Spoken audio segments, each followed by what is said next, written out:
জাহান্নাম এটি কোনো কল্পকাহিনী নয়, এটি আল্লাহর নির্দেশিত শাস্তি স্থান।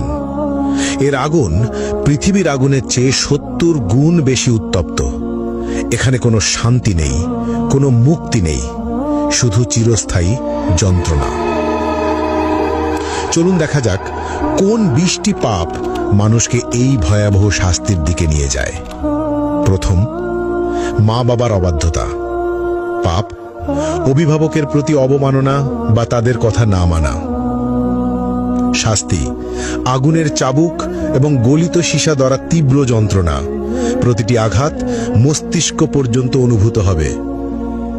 দ্বিতীয়, কৃপণতা। পাপ আল্লাহর পথে খরচ না করা, দান সদকায় আড়ানো। শাস্তি গলিত ধাতু পান করতে হবে, যা পেটের ভিতর আগুনের মতো জ্বলবে। তৃতীয়, মিথ্যা ও প্রতারণা।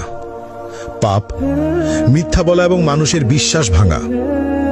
শাস্তি জিহুয়া বের করে লোহার শিক দিয়ে বারবার পোড়ানো এবং ছিঁড়ে ফেলা হবে।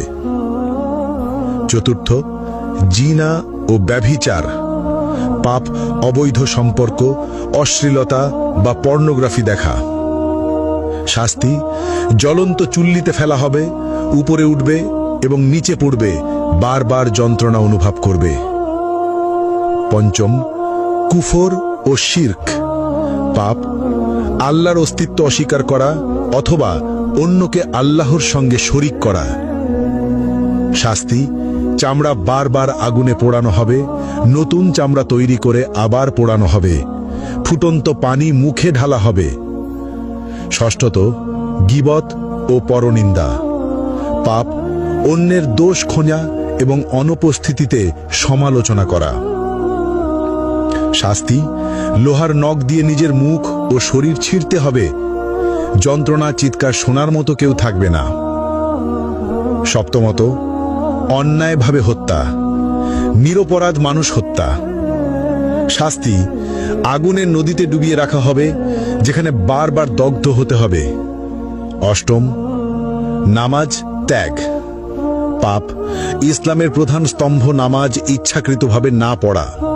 শাস্তি গভীর গর্তে নিক্ষেপ করা হবে, যা তলানিতে পৌঁছাতে ৭০ বছর লাগবে, আগুনের তাপে ছটফট করতে হবে। নবম, মিথ্যা সাক্ষ্য। পাপ অন্যায়ভাবে মিথ্যা প্রমাণ দেওয়া। শাস্তি জিহ্বা টেনে লম্বা করে বারবার কাঁচি দিয়ে কেটে ফেলা হবে।